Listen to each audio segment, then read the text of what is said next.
Hi, it's that time of year again. Time to make giftses. This year I didn't know what to make, so I wandered through a big home goods style store until I found something worth copying. And what I found was this lantern. I'm going to make this out of wood. 3 of them, actually. I didn't want to be distracted by the whole making a video thing while I was trying to figure out how to copy this lantern out of wood, so I've already made one off camera. You don't get to see it yet. The lantern I made out of mahogany and maple, but the other 2 lanterns are going to be different. I'm going to make one of them out of padauk and maple, and the other one out of purple heart and maple. I'll start with the base of the lantern, which I decided to make 2-tone.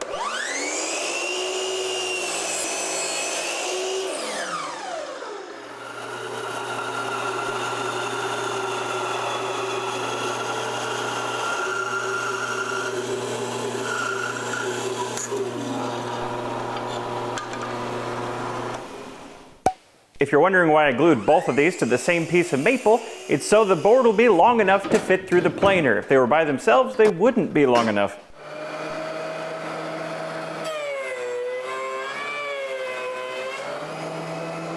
And now that they've been through the planer, I can separate them.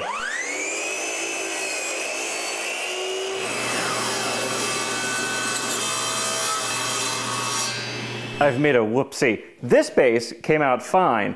But this, oh my God, what is that horrible thing? Look at this. Ew. Anyway, I was saying this base came out fine, but this base, I didn't have enough material and I didn't quite reach the edge with the padauk. So to compensate, I'm going to make this one very slightly smaller by just 1/4 of an inch.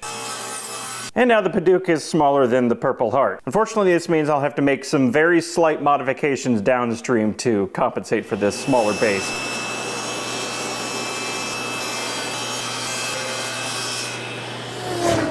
These aren't done just yet. There is one more layer to go on top.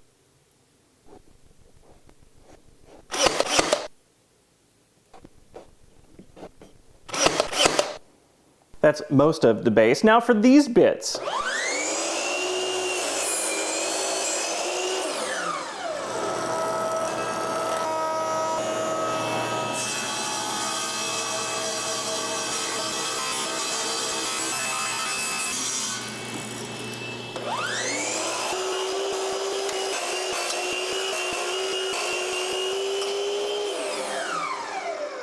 Now I need to cut grooves in these pieces for the glass to fit in. These short pieces will get 1 groove and these long pieces will get 2 grooves. I've got the table saw pretty well dialed in, but to make sure I cut the groove exactly in the center of the piece, I'm going to cut it once and then flip the piece around and cut it the other way.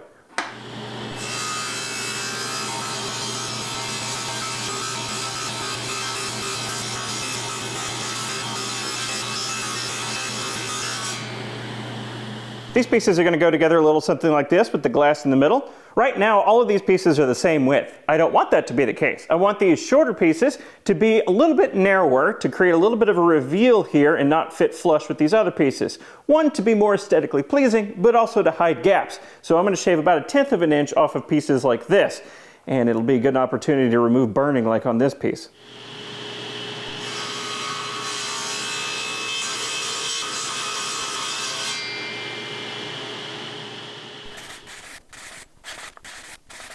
If you're wondering what this extra block in the middle is for, it's to situate these blocks around. Mostly to help with assembly, but it also adds aesthetic elements too. There's a different depth on the inside of the lantern than there is on the outside. To glue these pieces into place, for the horizontal pieces, I could use spring clamps. But for the vertical pieces, I basically had no way to clamp them, so I just spread the wood glue on them and held them in place with pressure for a couple of seconds, and that seemed to do the trick. No, these joints are not very strong. In fact, they're quite delicate. I had no room for splines because of the glass that's fitting in here. These pieces are too small for dowels, so they're just going to be delicate, weak joints. But it's okay because these are decorative lanterns. And if you were paying attention, you might have noticed that I haven't been paying attention to grain direction at all. My hope is that these pieces are small enough that it won't make any difference. We'll find out. Well, I will. You won't. It'll be much easier to finish these now while there's no glass in them, so I also pre-sanded and finished these little top pieces that are going to go right here, taping off the ends to protect them for finish, because that's where the glue's got to go.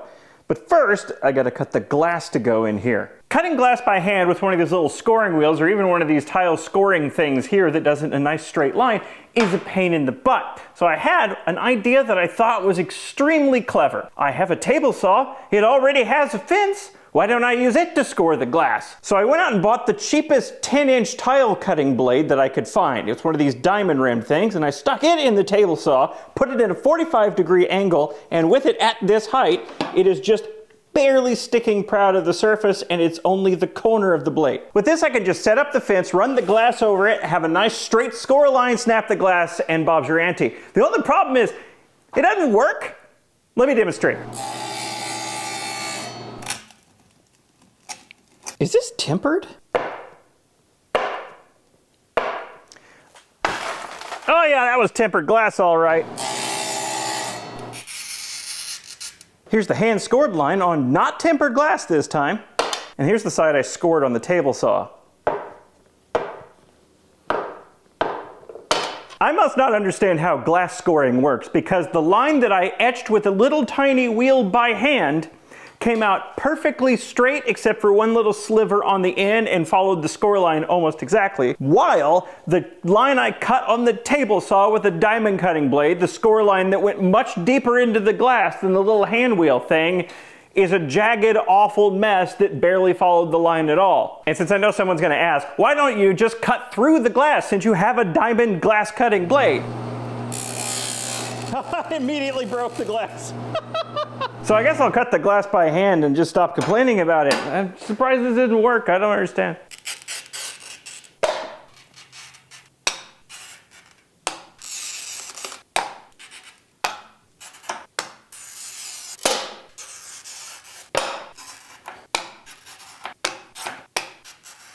What a perfect example that was of spending more time avoiding the task than just doing it in the first place. And here's what that looks like in dry fit form. I still have to clean the glass, sand the varnish off of the gluing surfaces, and then glue it all together. There's one glued up, and here's the second one glued up. Like I said earlier, these are really delicate joints, but it doesn't matter because it's a decorative lantern.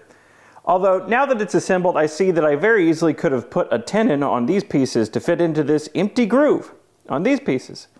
But whatever, hindsight. Now that here and down is basically done, time to work on the hard part, and this is the reason I built one off camera first. Replicating this pyramid shape in wood requires some complex angles, and I did briefly consider, instead of doing a four-sided pyramid, just do a peak with two flat sides. But I quickly abandoned that idea because it wouldn't look like a lantern if I did that, it'd look like a house. So I figured out how to make the pyramid. Okay, I lied. I didn't figure it out. I found an online calculator to figure it out for me. I put in some values and it spit a bunch of angles out at me. And then I translated those angles with this thing into the table saw and got a functioning piece out of it that was actually almost perfect. So I need to reset up the table saw with all those angles again, but before I do that, I need to cut down my stock.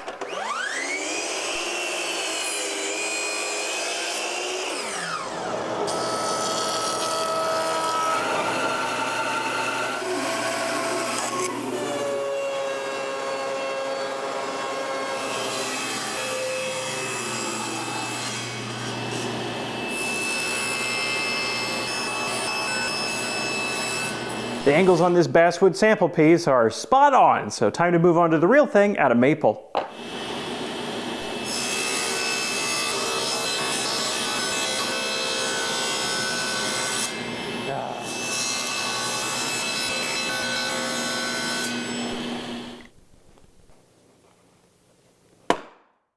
I just noticed the bigger of the two pyramids here is significantly larger than the sample pyramid that I cut. I'm not sure where I screwed that up. After drying overnight, the smaller of the two big pyramids turned out great. There's some minor gapping on this corner, and the other corners, aside from this little bit right here and a little bit down here, are basically perfect. The big one turned out a little less perfect with some minor gapping here, and as expected, it's way too big. I'll need to cut that down in a second. This little one turned out great, and this one turned out kind of terrible. All of the miter angles have gaps. So, off camera, I glued up a replacement for it, which probably looks better. I can't tell, there's tape on it right now.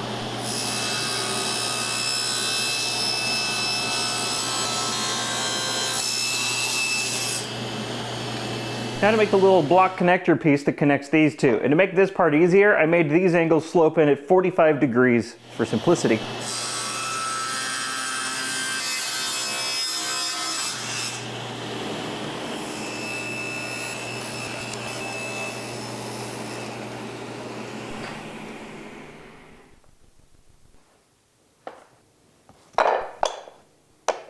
These are almost ready to glue together, but there's a few final touches I need to make first.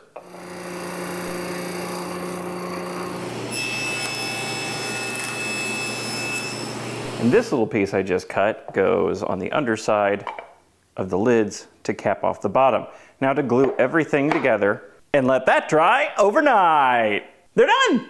These turned out, they're not perfect, but they turned out so much better than I expected them to, especially the miter joints on the lids on the top. This was difficult, and given the complex angles involved, I expected these miter joints to come out much worse than they actually did. There's still a few gaps here and there, but like this one, if you just took a glance on it, you'd think it was perfect. So I'm real happy about that. Now I said that these are done, but there is one step left that I'm gonna do off camera, and that's I'm gonna use the laser to engrave the glass with the names of the person that they're going to, because these are Christmas gifts. These are Christmas gifts, which means this video won't come out until at least December 25th, so Happy New Year? Unless you're watching it after that. In that case, happy whatever the next holiday is. Bye.